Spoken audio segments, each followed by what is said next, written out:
নজর রাখবো পরবর্তী সংবাদে। একদিকে বাম, অন্যদিকে কংগ্রেস। সংবিধানকে কেন্দ্র করে, ডক্টর বি আর আম্বেদকরকে কেন্দ্র করে একের পর এক আক্রমণ বা অভিযোগের তীর বিজেপির দিকে। কংগ্রেসের পক্ষ থেকেও আজকে বিক্ষোভ কর্মসূচি। ডক্টর বি আর আম্বেদকর সম্পর্কে কুরুচিকর মন্তব্যের প্রতিবাদে প্রদেশ কংগ্রেস কর্মীরা ক্ষোভে ফেটে পড়লেন। আজ কংগ্রেস ভবনের সামনে তাদের এই বিক্ষোভ কর্মসূচি ঠিক সেই সময় যখন স্বরাষ্ট্রমন্ত্রী রাজ্য সফরে রয়েছেন। কংগ্রেসের কি অভিযোগ শুনুন।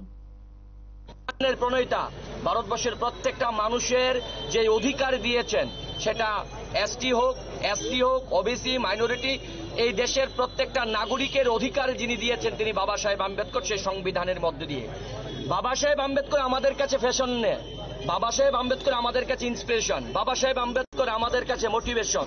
কারণ বাবা সাহেব আম্বেদকর এই দেশের প্রত্যেকটা মানুষের অধিকার দিয়েছেন।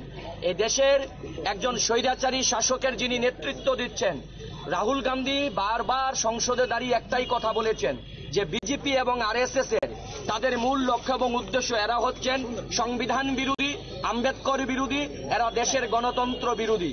এই যখন বাবা সাহেব আম্বেদকরকে যখন এই অমিত শাহর কুরুচিকর মন্তব্য করা হলো, তার প্রতিবাদ জানিয়ে যখন দেশের সংসদের বাইরে ইন্ডিয়া জোটের কংগ্রেসের সাংসদরা, সমস্ত সাংসদরা যখন বিক্ষোভ দেখাচ্ছিল, তখন বিজেপি দলের সাংসদরা তারা কি করলো, আমাদের কংগ্রেস দলের যিনি লোকসভার যিনি বিরোধী দল নেতা রাহুল গান্ধীর উপর আক্রমণ করলেন।